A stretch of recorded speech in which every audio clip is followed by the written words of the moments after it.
America के राष्ट्रपति Donald Trump ने एक बार फिर से भारत और पाकिस्तान के बीच हालिया तनाव को लेकर बड़ा दावा किया है। उन्होंने कहा कि भारत द्वारा ऑपरेशन सिंदूर के तहत की गई सैन्य कार्रवाई और पाकिस्तान की ओर से संभावित जवाबी हमले की स्थिति में उन्होंने सीधा हस्तक्षेप किया और दोनों देशों के बीच युद्ध को टालने में अहम भूमिका निभाई। ट्रंप ने गुरुवार को व्हाइट हाउस में मीडिया से बात करते हुए कहा, मैंने फोन पर भारत और पाकिस्तान को समझाया कि यदि युद्ध हुआ या परमाणु हथियारों का इस्तेमाल हुआ तो अमेरिका के साथ व्यापार खत्म हो जाएगा।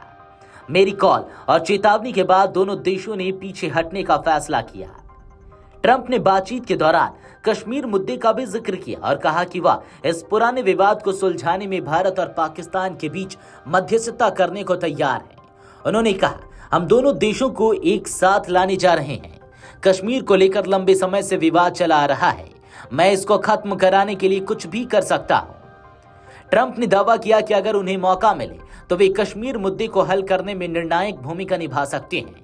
यह पहली बार नहीं है जब डोनाल्ड ट्रंप ने भारत और पाकिस्तान के बीच मध्यस्थता की पेशकश की है। इससे पहले भी उन्होंने कई बार ऐसा बयान दिया था जिसमें भारत ने स्पष्ट रूप से खारिज कर दिया था।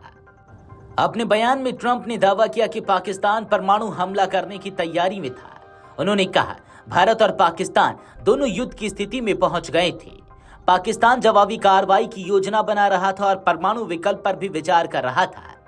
ऐसे हालात उन्होंने दोनों देशों के नेताओं से बात की और चेतावनी दी कि युद्ध या परमाणु हथियारों के प्रयोग की स्थिति में अमेरिका से व्यापार नहीं होगा। ट्रंप ने कहा, मैंने केवल फोन और व्यापार की ताकत से यह युद्ध रोका। कोई नहीं मरा। यह बड़ी उपलब्धि है। मुझे और रिपब्लिकन पार्टी को इसका श्रेय मिलना चाहिए।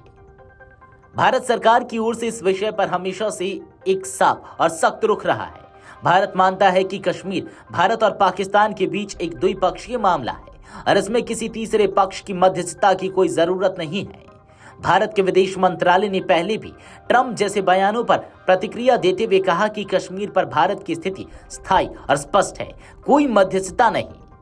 भारत का यह भी कहना है कि हालिया तनाव के दौरान जो भी शांति वार्ता या समाधान हुआ वह भारत और पाकिस्तान के सैन्य अधिकारियों की आपसी बातचीत के माध्यम से हुआ, न कि किसी बाहरी देश के दबाव के हस्तक्षेप से। गौरतलब है कि 22 अप्रैल को जम्मू कश्मीर के पहलगाम में आतंकी हमला हुआ था जिसमें कई पर्यटक मारे गए थे। इसके बाद भारत ने 6 से 7 मई की दरमियानी रात पाकिस्तान और पीओके में आतंकियों के ठिकानों पर ऑपरेशन सिंदूर के तहत सर्जिकल हमला किया। इस हमले के बाद पाकिस्तान ने 8 से 10 मई के बीच सीमावर्ती इलाकों में जवाबी कार्रवाई की कोशिश की, जिसका भारत ने सख्ती से जवाब दिया। 10 मई को दोनों देशों के सैन्य अधिकारियों के बीच फ्लैग मीटिंग के बाद तनाव कम हुआ और सीमावर्ती इलाकों में शांति बहाल हुई। पाकिस्तान की तरफ से अभी तक ट्रंप के इस दावे पर कोई आधिकारिक बयान नहीं आया है, लेकिन अतीत में पाकिस्तान अमेरिका की मध्यस्थता को लेकर सकारात्मक संकेत देता रहा है। वहीं भारत हमेशा इस मुद्दे को संप्रभुता और क्षेत्रीय अखंडता से जुड़ा हुआ मामला मानता रहा है। डोनाल्ड ट्रंप का यह बयान भले ही उन्हें राजनीतिक लाभ के लिए दिया हो, लेकिन भारत की कूटनीति और सुरक्षा नीति स्पष्ट रूप से किसी बाहरी हस्तक्षेप को अस्वीकार करती है। ट्रंप की फोन कॉल डिप्लोमेसी की इस कहानी को अमेरिका में चर्चा जरूर मिलेगी, लेकिन भारत और पाकिस्तान जैसे संवेदनशील देशों के बीच तनाव कम करने का श्रेय सिर्फ और सिर्फ आपसी बातचीत और कूटनीति को ही दिया जाना चाहिए। Video desk amarujala.com। अगर आप ये वीडियो YouTube पर देख रहे हैं तो हमारे चैनल को सब्सक्राइब कर बेल आइकन दबाएं और Facebook पर देख रहे हैं तो हमारे पेज को लाइक करें।